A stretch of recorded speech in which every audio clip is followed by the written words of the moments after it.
La caída de México Tenochtitlan es un acontecimiento histórico que marcó el rumbo de lo que hoy es México. La historia es un proceso en constante discusión y reflexión. Lo ocurrido hace 500 años ha sido interpretado desde hace mucho tiempo como un proceso de conquista y colonización de los europeos hacia los pueblos americanos. Esto ha sido motivo de debate. ¿Fue una conquista, colonización, invasión? Hagamos historia. Bienvenidos a Hagamos que Suceda.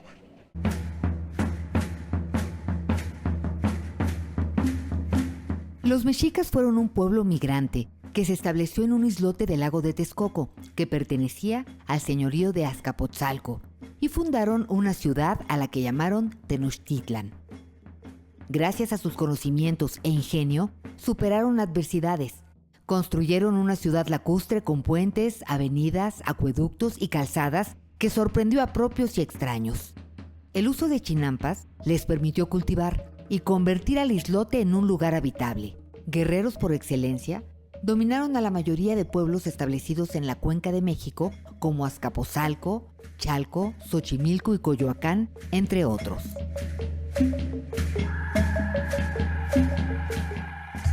La Ciudad de México de Tenochtitlan era una gran urbe localizada en el centro del Valle de México, en el centro del complejo lacustre del lago de Texcoco y lago de Xochimilco.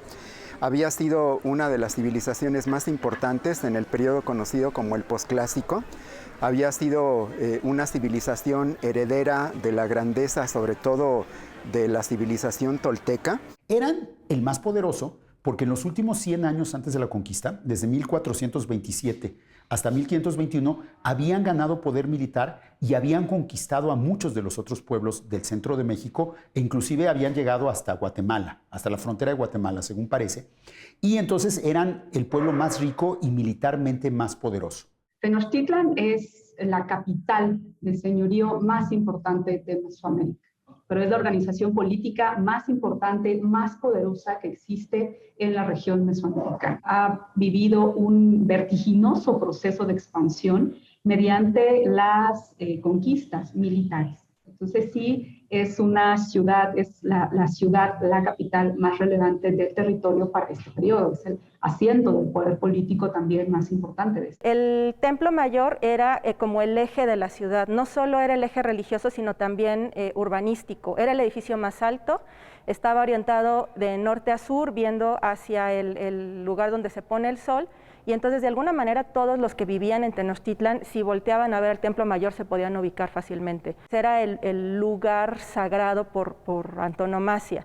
De acuerdo a las crónicas, fue el lugar donde su dios Huitzilopochtli se hizo presente y a partir de ahí se decidieron establecer en este sitio. El edificio estaba acompañado por más de 70 edificios dedicados a otros dioses. También era el eje urbanístico por donde salían las calzadas, las 4 calzadas, el punto central era este precisamente.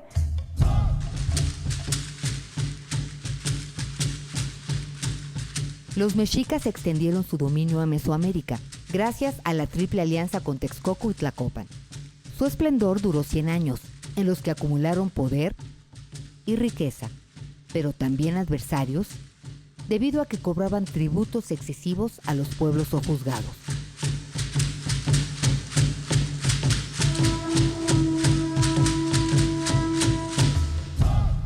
En alianza con sus vecinos a los que había conquistado o con los que había establecido alianzas militares y políticas, había formado lo que se conoce como la Triple Alianza.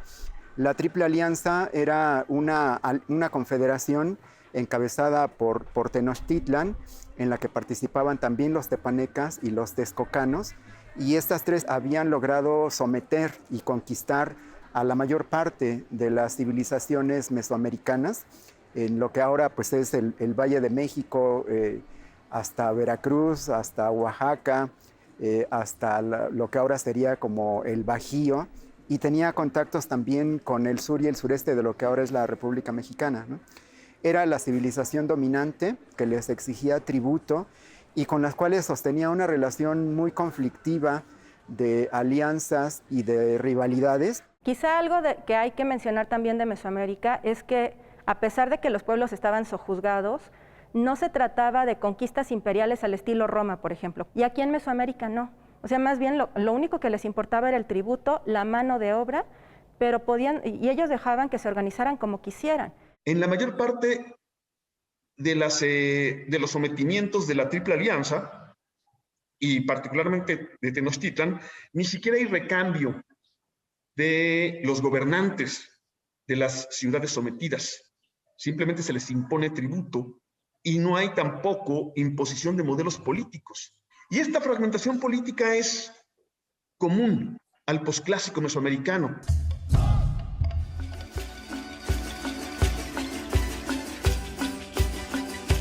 Los mexicas dominaban la región del altiplano central de Mesoamérica 100 años antes de la llegada de las primeras expediciones españolas en 1511. Años después, en 1519, Hernán Cortés llegó a Cozumel al frente de una nueva expedición. Ahí se encontró con Jerónimo de Aguilar y Gonzalo Guerrero, náufragos sobrevivientes de expediciones anteriores.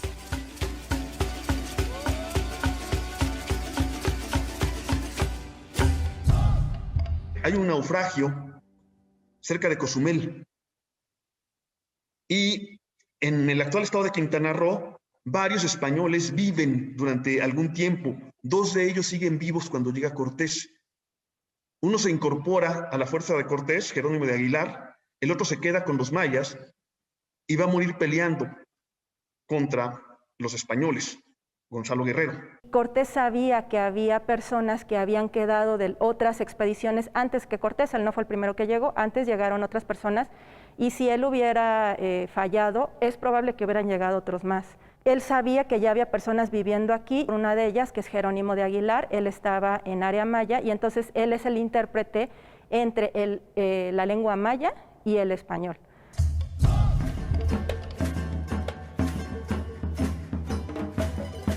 A su paso por las costas mesoamericanas, Hernán Cortés recibió muchos regalos por parte de los indígenas. En Tabasco, le entregaron mujeres para su servicio. Entre ellas estaba Malintzin, a quien bautizaron como Marina, mejor conocida como la Malinche, que jugará un papel muy importante. Más allá de conocer varias lenguas y aprender el español, abrió un puente de comprensión entre los dos mundos.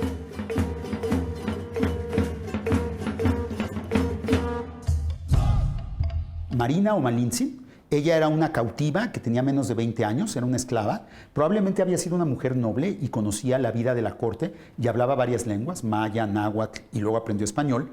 Y fue regalada a los españoles, y desde los primeros días que estuvo en sus manos, se mostró como una gran traductora. Y se convirtió así en la concubina y en la traductora principal de Cortés. Todas las conversaciones que tuvo Cortés con Moctezuma, con los tlaxcaltecas, con los texcocanos, con sus aliados y con sus enemigos, todas y cada una de esas palabras fueron traducidas por Marina.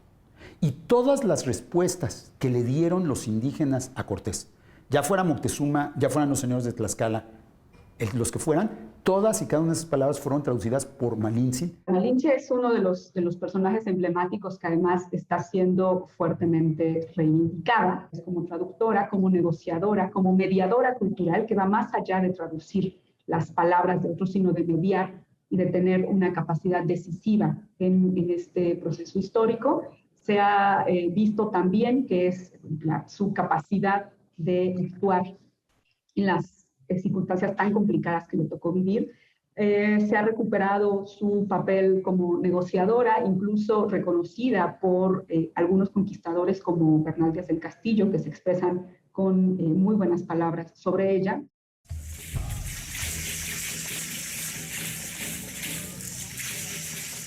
Ya en Veracruz, emisarios del Tlatoani Moctezuma ofrecieron oro y regalos a Hernán Cortés a cambio de que regresara a Cuba. Sin embargo, esto tuvo un efecto contrario. Despertó aún más la ambición y curiosidad de los conquistadores. Cortés, convencido por las noticias sobre la riqueza y poder de los mexicas, guiado por sus aliados indígenas y con Malintzin como intérprete, se dirigió hacia México Tenochtitlan.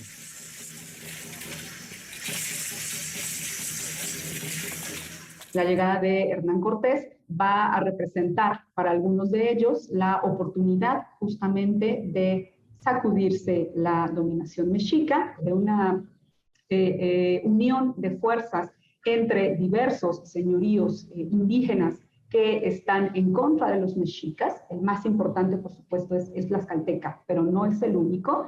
Y una alianza que van a establecer con Hernán Cortés y sus hombres. Una alianza en la que los indígenas llevan la voz, tienen una gran importancia porque son ellos los que conocen el territorio, los que conocen las relaciones políticas que existen en esta región, los que conocen las fortalezas y también las debilidades del señorío mexica. Y en función de eso van a incidir en lo que haga Cortés y sus hombres en 1521.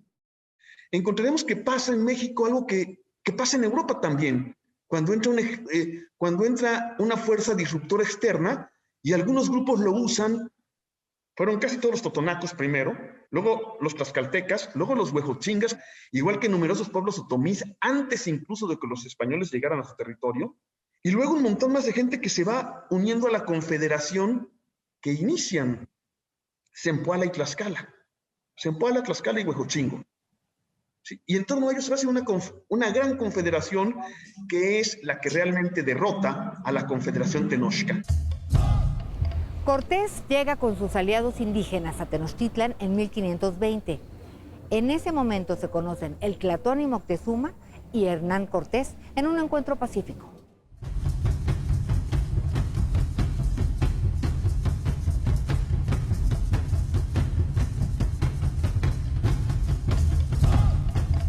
Y el gran Montezuma venía muy ricamente ataviado según su usanza.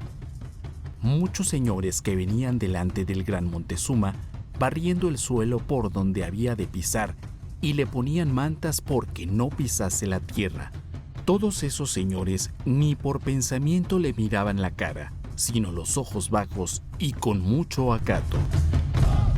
Cortés vivió aquí casi un año y lo trataron con los mejores lujos. Cuando Moctezuma recibe a Cortés, lo trata bien, y les digo, era como una negociación de estar viendo qué quería este enemigo, cuáles eran sus intenciones y cuáles eran las reales intenciones, porque una cosa es lo que decía y otra cosa era lo que hacía. Y en particular el tema de los dioses era muy importante. Duraron más o menos 9 meses aquí, y Cortés se va a Veracruz a atacar a Pánfilo de Narváez.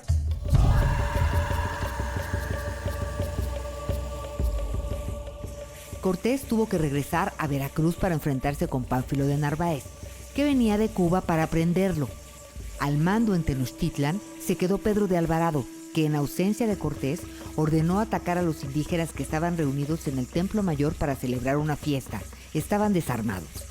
La matanza de Templo Mayor, que ocurrió en mayo de 1520, dio inicio a las hostilidades entre españoles y mexicas.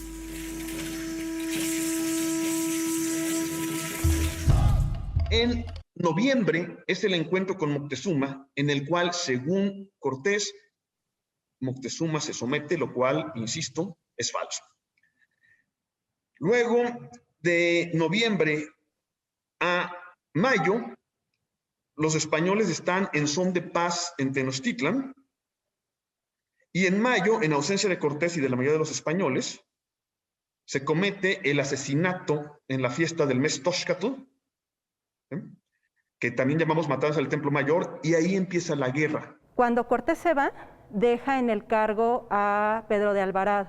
Pedro de Alvarado era un general muy inteligente, pero también muy beligerante, y perdía los estribos muy rápido. Y en ese caso hay dos versiones. La versión española es que se entera Alvarado de que les van a hacer una emboscada, y la versión indígena es que no, que más bien Alvarado aprovechó que estaban todos reunidos y desarmados para matarlos. Mata a un montón de gente que estaba desarmada, que obviamente no iba preparada para la batalla. En particular mata a los principales generales de los ejércitos, entonces también ahí se quedan sin la inteligencia militar, y los indígenas se enojan. Pedro de Alvarado, pues la verdad es que fue el más sanguinario y el más cruel de los conquistadores españoles, ¿no? Hizo unas cosas de veras de un sadismo y de una violencia bárbara, ¿no?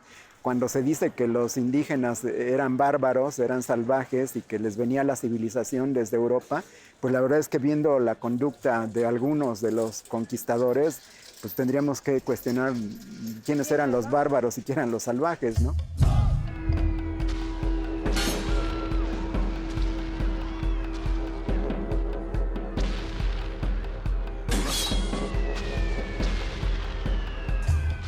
Después de que masacraron a la población de México Tenochtitlan, a los jóvenes, en la matanza de Templo Mayor, la matanza de Toxcatl, en mayo de 1520, estalló una guerra abierta entre mexicas y españoles, y entonces los españoles tuvieron que huir de la ciudad en la hora llamada Noche Victoriosa, que los españoles pues llaman Noche Triste, y se refugiaron en Tlaxcala con sus principales aliados, y desde ahí iniciaron una nueva campaña de guerra contra Tenochtitlan, ahora sí con la intención de conquistar a Tenochtitlan. Bueno, ahora con lo de la Noche Triste me parece que es muy importante que se le cambie el nombre a lo de la Noche Victoriosa, porque era Noche Triste para los españoles, pero para los mexicas y los tlatelolcas había sido un acontecimiento trágico después de la matanza del Templo Mayor, y había sido un acto de justicia en donde habían logrado expulsar a los españoles y a sus aliados, ¿no? Entonces, desde el punto de vista de los españoles, pues sí, era como una derrota, pero desde el punto de vista de los mexicas y tlatelolcas, pues era una victoria, ¿no? Y mirábamos toda la ciudad y los puentes y calzadas por donde salimos huyendo, y en ese instante suspiró Cortés con una gran tristeza, muy mayor a la que antes traía, y por los hombres que le mataron antes. Después de salir expulsados de Tenochtitlan junto con sus aliados indígenas, los españoles se dirigieron a Tlaxcala, donde planearon la estrategia: sitiar a los mexicas. Resistieron varios meses, pero el 13 de agosto de 1521 fueron derrotados.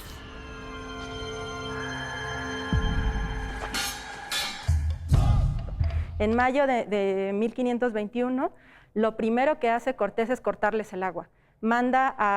Divide a su ejército en tres. Entonces a Pedro de Alvarado lo va a mandar a atacar la calzada de Nonoalco, que está por Tlatelolco. Luego a otro de sus generales lo va a mandar a Tacuba, que es la calzada México-Tacuba, precisamente esta que nos conecta con tierra firme, que todavía existe.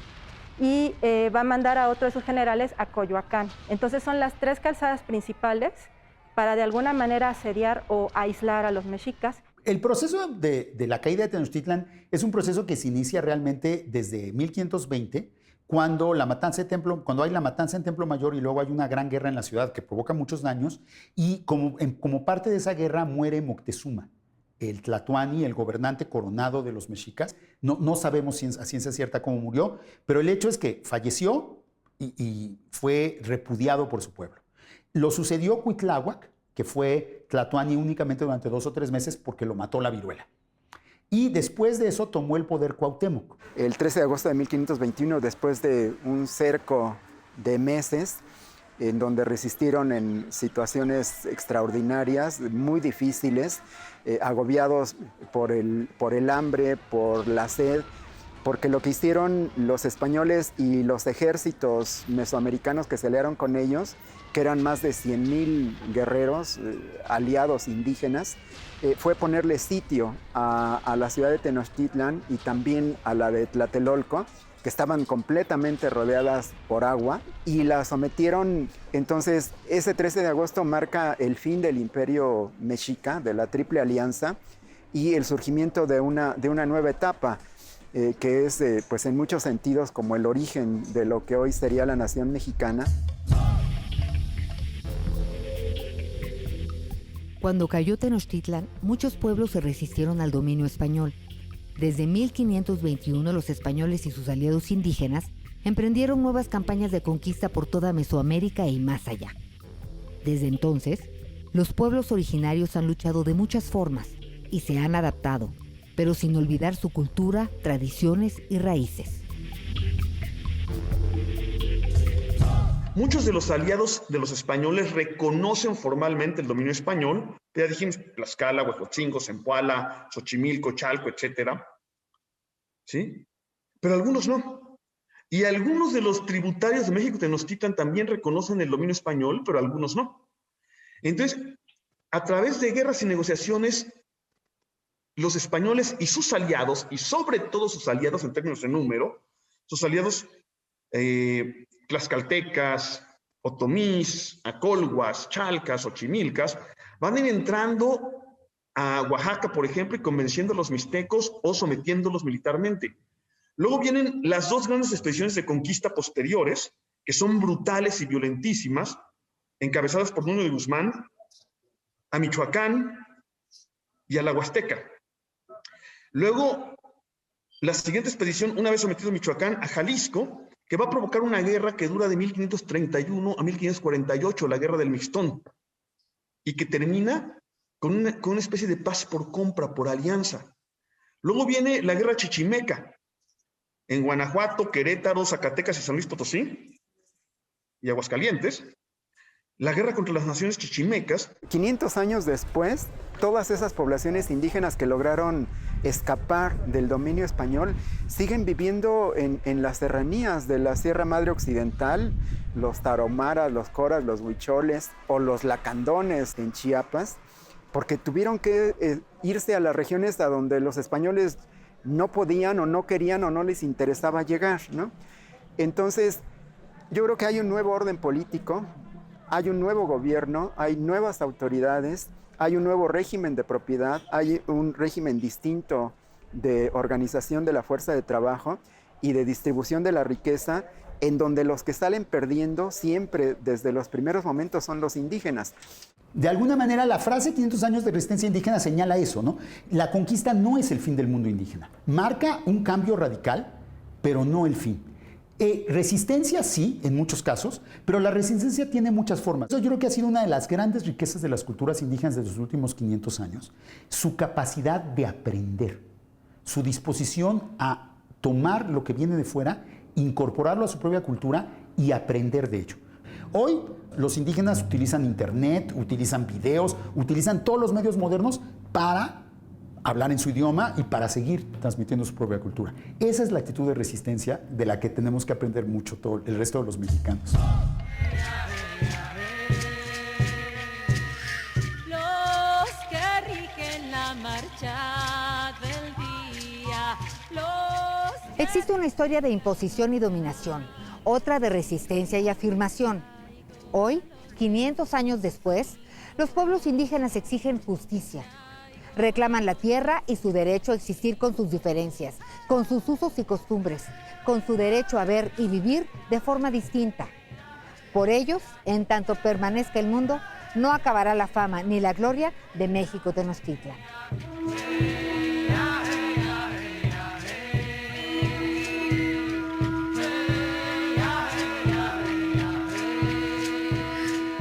Hagamos que suceda. Laguni nugakani. Udani yagane gabi sarasu. Tichihuasque mamochigua. Sayo na antaku.